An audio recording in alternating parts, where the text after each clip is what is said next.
Assalamualaikum warahmatullahi wabarakatuh. Di video kali ini kita akan membahas mengenai beberapa metode dalam pembuktian di matematika. Nah, untuk metodenya apa saja yang ingin kita bahas, kita langsung saja simak videonya. Oke, untuk nomor satu, buktikan tanpa tabel kebenaran bahwa bentuk-bentuk berikut merupakan tautologi. Jadi, 1A, oke, 1A. Jadi, kalau misalkan kita melihat ada bentuk P maka Q, ya kan? Jadi, atau secara umum lah, eh, kita punya misal A maka B ya. Jadi, satu-satunya kemungkinan salah itu ketika apa? Jadi A maka B itu bisa jadi salah ketika A-nya benar, ya kan? B-nya salah ya. Jadi satu-satunya kemungkinan hanya itu.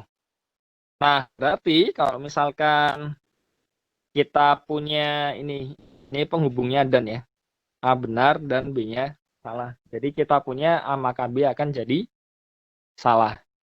Berarti ya sudah, kita coba saja. Kita punya P dan P maka Q. Kita punya di sini P dan apa jadi A ini? Dan P maka Q, ya kan?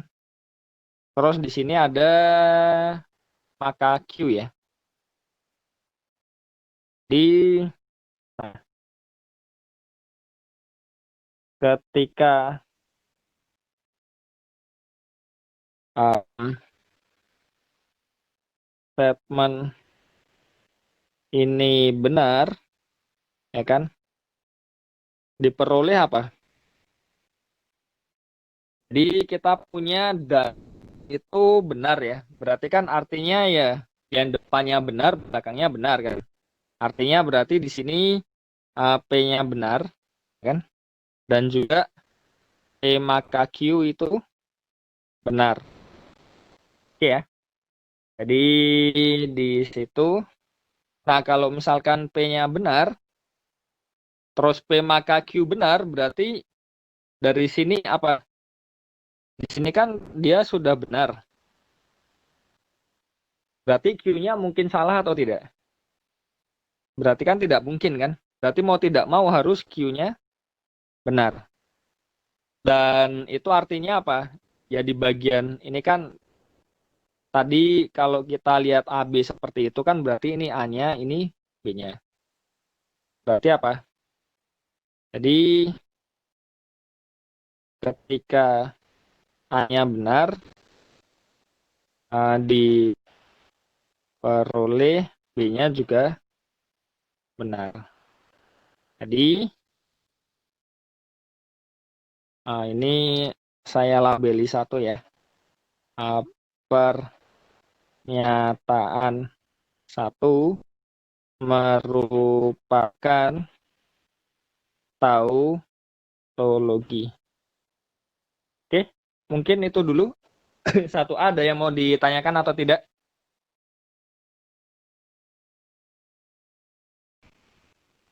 Jadi pada prinsipnya sebenarnya kalau kita punya P maka Q, itu ya ketika P-nya benar, ya Q-nya harus dibuktikan benar. Atau di sini A maka B ya. Supaya tidak rancu dengan PQ yang ada di soal kan. Atau ketika Q-nya salah, nah tunjuk atau ketika B-nya salah, ya tunjukkan selalu benar kan. A-nya selalu salah. Jadi salah maka salah kan jadi benar. Jadi tidak ada satu kemungkinan untuk menjadi benar maka salah. Itu aim utamanya. Terus boleh ya lanjut ya, 1B ya. 1B kita apa di situ? Wah, lebih panjang. P dan tidak Q, maka tidak P. Di sini kita punya P dan tidak Q. Tadi maka ya. maka tidak P. Maka tidak P. Terus di sini maka P maka Q. P maka Q. Jadi untuk yang mudah untuk melihat kasus ketika P maka Q-nya salah kan. Kenapa? Karena kalau kita tahu P maka Q-nya salah, berarti kan artinya P-nya benar, Q-nya salah. Itu satu-satunya kemungkinan kan. Jadi di sini bisa kita lihat bagian sini ya. Misal ketika statement ini bernilai salah, ya kan.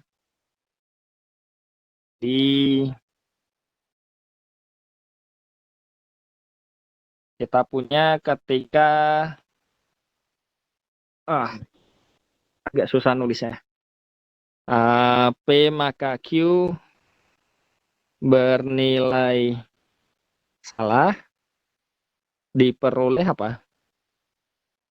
P maka Q salah berarti kan P-nya benar, Q-nya salah, ya kan? Jadi ini ya cara pandang lain saja sih sebenarnya kan. Jadi nanti tunjukkan di bagian sini akan jadi salah kan? Ya. Jadi kan tidak mungkin ada terjadi benar maka salah ya, kalau seperti ini kan.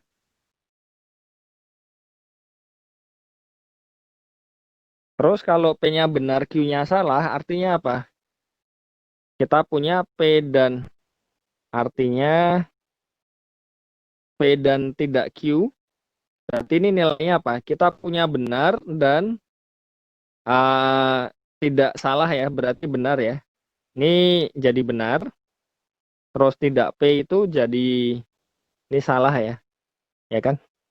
Berarti dari sini kita punya P dan tidak Q, maka tidak P itu salah. Jadi kesimpulannya apa? Tidak mungkin kita bisa mendapatkan benar maka salah di situ. Karena kalau yang satunya salah ya satunya harus salah. Jadi yang kanan salah, yang kiri harus salah juga. Berarti kita punya misal ini statement 2 ya. Ya. Oke. Jadi kita punya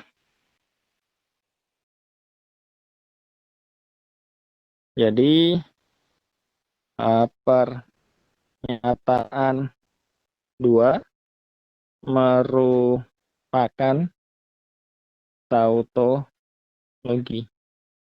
Intinya adalah sebenarnya ini untuk membuktikan tautologi kita ya seperti yang sudah pernah dibahas waktu latihan kan. Kita mencari kapan kemungkinannya dia salah dan itu membuktikan itu tidak mungkin terjadi. Jadi kalau nggak mungkin salah kan berarti ya selalu benar kan. Jadi itu. Oke, kalau sudah kita lanjut ya nomor 2 ya. 2 apa sih? Menggunakan reduksio absurdum, tunjukkan akar 2 tambah akar 3 merupakan rasional. Irasional. Jadi disuruh menggunakan reduksio ya. Jadi pengandaian. Ya sudah, andaikan saja. Andaikan akar 2 ditambah akar 3 rasional. Ya kan? Artinya apa? Akar 2 ditambah akar 3 itu dapat dinyatakan dalam bentuk A per B kan. Dengan A-nya B-nya itu bilangan rasional kan. Jadi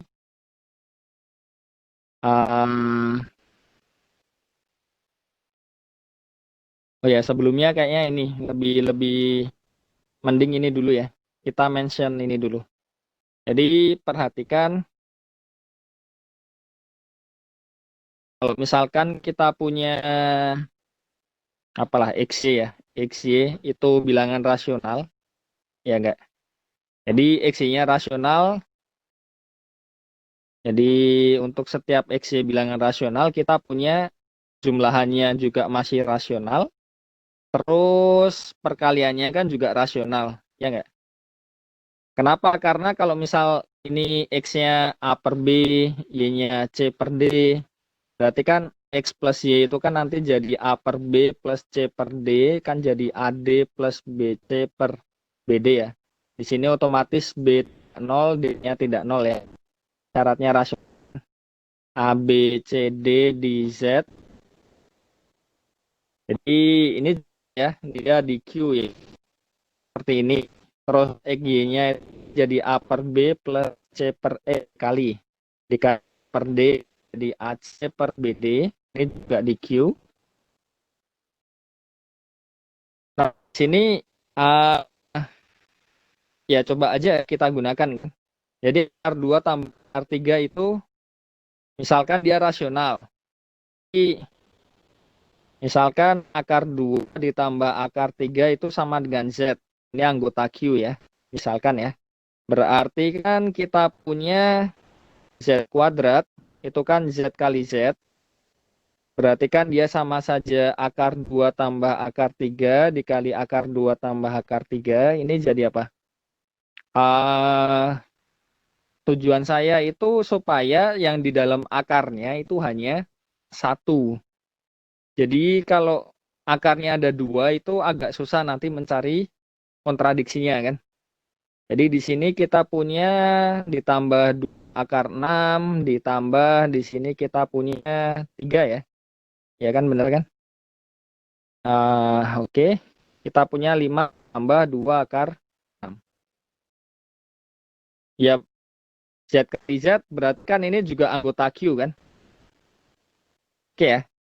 Artinya apa? Kita punya akar 6, itu kan sama saja Z kuadrat dikurang 5 dibagi 2. Padahal di awal tadi kita sudah menunjukkan bahwa di sini kan kita punya Z-nya di Q, Z kuadrat di Q, kurang 5 juga di Q, bagi 2 masih di Q, berarti di sini anggota Q. Nah, ini lebih enak karena ya lebih terlihat aja kan. Akar 6 akarnya cuma satu, nggak melibatkan dua akar, dan ya kita punya akar 6 anggota Q artinya apa? Berarti akar 6 itu dinyatakan dalam A per B, AB anggota Z, AB-nya tidak 0, dan tanpa mengurangi keumuman, misalkan bukan GCD ya, FPB ya. FPB dari AB itu sama dengan 1 kan. Berarti ya sama seperti pembuktian akar 2 kan. Jadi ini sama dengan A per B dikuadratkan jadi 6 sama dengan A kuadrat per B kuadrat. Berarti kan A6B kuadrat sama dengan A kuadrat. Berarti kita punya, ya mau tidak mau A-nya harus kelipatan 6 ya. Iya kan? Jadi A-nya misal 6K, terus kita buat di sini A-nya ganti 6K, berarti jadi 6K dikuadratkan, kita punya 6B kuadrat. Berarti kita punya B kuadrat sama dengan 6K kuadrat, berarti artinya apa? B-nya juga 6 kali sesuatu kan. Ini K-nya anggota Z, ini L-nya juga anggota Z, ya kan? Jadi di sini kita punya apa? Di sini kita punya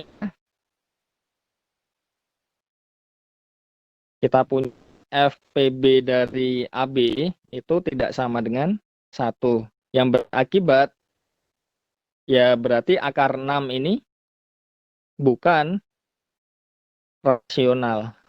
Padahal di sisi lain tadi kita di awal karena akar 2 tambah akar 3 rasional, kita punya ini anggota R kan. Jadi yang statement yang saya beri ungu dan ungu di sini, ya kan, ini terjadi kontradiksi. Jadi yang benar adalah akar 2 ditambah akar 3 itu bukan, atau ini ya irasional ya, langsung aja ya. Jadi irasional. Jadi menurut saya sih ini seharusnya yang paling aman ya, dan setiap stepnya bisa dipertanggungjawabkan. Oke, mungkin ada yang mau ditanyakan atau ada yang punya alternatif jawaban lain?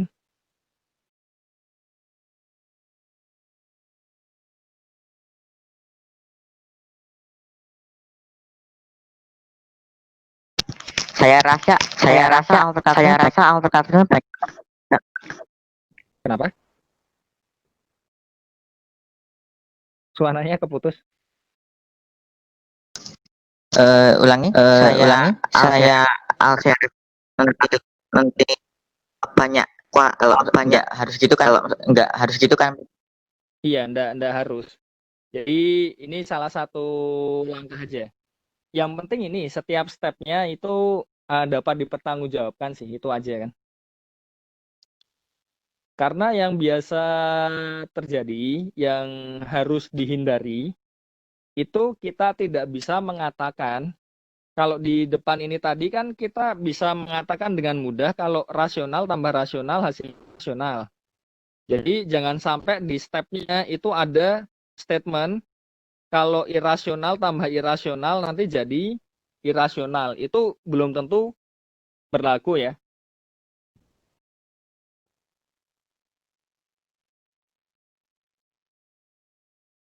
Intinya caranya tidak mutlak, bisa boleh pakai cara lain. Yang penting ya secara matematis itu bisa dipertanggungjawabkan. Itu aja sih. Dan yang agak saya tekankan di situ ya ini, terutama sifat ini kan. Jadi jumlahan dua bilangan irasional itu belum tentu kembali irasional. Perkaliannya yang irasional itu juga belum tentu jadi irasional. Jadi ya selama tidak ada statement-statement yang seperti ini yang uh, bisa mempengaruhi di proof-nya, itu kalau menurut saya sih bisa ini, ya nggak masalah. Karena ya bisa jadi nanti kontradiksinya pakai yang lain juga boleh kan. Nah, Iya sudah Pak, baik. jawab ya. Iya Pak, baik. Oke. Jadi yaitu ini yang paling dikhawatirin itu sih sebenarnya. Jangan sampai nanti dibuktikan akar 2 rasional, akar 3 juga rasional, jumlahannya irasional di jumlah irasional. Itu jelas bukan ini ya, tidak bisa dipertanggungjawabkan ya kalau itu ya. Atau mungkin di uh, perhitungannya mungkin ada perkaliannya kan. Kalau dua-duanya rasional, dia memang tertutup kan, jadi aman lah. Nomor 3 ini harusnya ini ya, nggak usah di ini ya, pasti bisa kan, nggak susah. N pangkat 3 dikurang N habis dibagi 3 untuk setiap bilangan asli N. Jadi 3A, jangan merah. 3A, kita mau menunjukkan bahwa akan ditunjukkan N pangkat 3 kurang N itu habis dibagi 3 untuk setiap bilangan asli N kan tadi kan, berarti untuk setiap N anggota N. Berarti kita harus start dari 1 ya di sini ya. Berarti ini sama saja menunjukkan nanti N pangkat 3 kurang N itu sama dengan 3 kali K hanya anggota Z kan. Definisi dari habis dibagi. Nah, berarti ini ya, sama akan ditunjukkan benar. Oh, panjang sekali ini spasinya. Benar untuk N sama dengan 1. Kita punya 1 pangkat 3 kurang 1. Benar kan untuk setiap bilangan asli ya? Iya kok. Ini kan sama dengan 0. Ini 3 kali 0 ya. Dimana ya 0-nya ini kan anggota Z kan. Berarti kan kesimpulannya apa? Ya dia benar. Ini statementnya ini ya. Statement 3. Jadi pernyataan 3 itu benar untuk N sama dengan 1. Terus selanjutnya diasumsikan benar untuk N sama dengan K, ya kan artinya apa? Atau K-nya sudah dipakai lah, jadi yang lain aja, N sama dengan A, berarti kan artinya A pangkat 3 dikurang A itu sama dengan 3K atau 3K1 gitu ya, satu anggota Z, kan? Terus akan ditunjukkan benar untuk N sama dengan A plus 1 ya. Jadi di sini berarti kita punya apa? A plus 1 pangkat 3 dikurang A plus 1. Berarti kita punya A pangkat 3 plus 3A kuadrat ya. 3A plus 1 dikurang A kurang 1 ya berarti ya. Benar atau enggak nih? Ya cocok ya. Nah satunya hilang kan? Oke aman.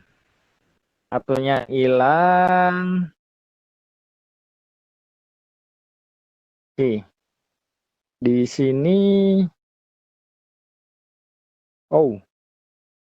kita punyanya A pangkat 3 dikurang A ya. Oke. Ya sudah sih, nggak ada masalah sih. Mau ngapain ini? Kita punya A pangkat 3 dikurang A ya di sini ya. Terus sisanya kan 3A kuadrat tambah 3A ya. Karena 1 kurang satunya 0 kan. Oke. Ini berarti bisa kita ganti ya 3K1 ya. Berarti kan jadi 3K1 ditambah 3A kuadrat tambah 3A yang artinya apa? Kita bisa keluarkan karena distributif toh. Berarti ini anggota Z ya kan? Yang artinya apa? Ini habis dibagi 3 kan? Jadi menurut induksi matematika diperoleh pernyataan 3 bernilai benar. Jadi otak-atiknya kurang lebih seperti itu. Mungkin ada yang mau ditanyakan? Kalau ini kurang lebih ya sama, nggak mungkin akan berbeda kan satu sama lain kan. N plus 1 faktorial lebih dari 2 pangkat N plus 3. N plus 1. N plus 1 faktorial lebih dari 2 pangkat N plus 3 ya. Iya kah? Oke, untuk setiap N lebih dari sama dengan 5. Jadi untuk setiap N lebih dari sama dengan 5. Jadi N-nya bilangan asli ya, yang lebih dari sama dengan 5. Berarti ya misalkan 4. Pertama akan ditunjukkan benar untuk N sama dengan 5. Kita punya di sini apa? 5 plus 1 faktorial. Ini jadi 6 faktorial ya. 6 kali 3 kali 2. 6. Kok 3 sih? 6, 5, 4, 3, 2, 1. Supaya lebih mudah kita gini aja lah. Intinya kalau kita bisa faktorkan ke di sini 2 pangkat 5 plus 3 itu berapa? 8 ya. Jadi kalau ada 8 bilangan yang lebih dari 2 kan berarti nanti kita peroleh perkaliannya ini pasti akan lebih dari 2 pangkat 8 kan. Jadi kita coba saja di sini 6 itu 3 kali 2. 5 itu 2 dikali 2,5 ya kan. 4 itu 2 kali 2 terus 3 kali 2. Ini sudah dapat 8 atau belum? Jadi bisa dilihat ya di sini ya. Ini kan lebih dari 2, ini lebih dari 2, ini lebih dari 2 kan. Dan kita sudah punya berapa ini? 1, 2, 3, 4, 5, 6, 7, 8. Kan? Kalau kita punya bilangan bulat positif itu kan kalau kita kalikan terus ada yang lebih dari ya, hasil perkaliannya pasti lebih dari pangkat 8. Ya kan? Jadi ya tidak, kalau mau dicari, dihitung ya nggak apa-apa. Tapi kan gini aja sudah cukup kan sebenarnya kan. Terus selanjutnya diasumsikan benar untuk N sama dengan A, berarti kan kita punya N plus 1 faktorial lebih dari 2 pangkat. Oh, ini sepertinya ini dari Pak Topo ini diganti ini. Rasanya dulu soalnya nggak seperti ini deh. Saya nggak lupa dulu yang saya kirim apa ya. Di sini A-nya lebih dari sama dengan 5 ya. Kita punya ini ya. Ini ganti A ya. Oke. Akan ditunjukkan benar untuk A plus 1 ya. Oh iya, yang 2B ini dari Pak Topo ini. Oke. Jadi, oh iya, ini jauh lebih mudah berarti dari soal yang saya propose. Di sini kita punya akan ditunjukkan benar untuk N sama dengan A plus 1 ya. Berarti kita punya di situ, jadi kita ganti jadi A plus 1 ya, faktorial. Ini kan jadi A plus 2 dikali A plus 1 faktorial. Nah, padahal ini lebih dari 2 pangkat A plus 3. Ini lebih dari 2 kan. Berarti kesimpulannya, keseluruhannya itu nanti akan lebih dari 2 pangkat situ A plus 3 jadi A plus 4 ya. Jadi di sini A plus 1 plus 3 ya. Oke. Jadi menurut induksi matematika, pernyataan 4 sumber atau ini ya, pertidaksamaan ya. Pertidaksamaan bernilai benar. Oke. Ya, yang nomor 2B itu dari Pak Topo berarti. Ya malah bagus sih, lebih mudah. Nah, itu tadi ada beberapa metode ya. Jadi kita sudah latihan soal, ada 3 soal yang sudah kita bahas dan ada yang AB juga.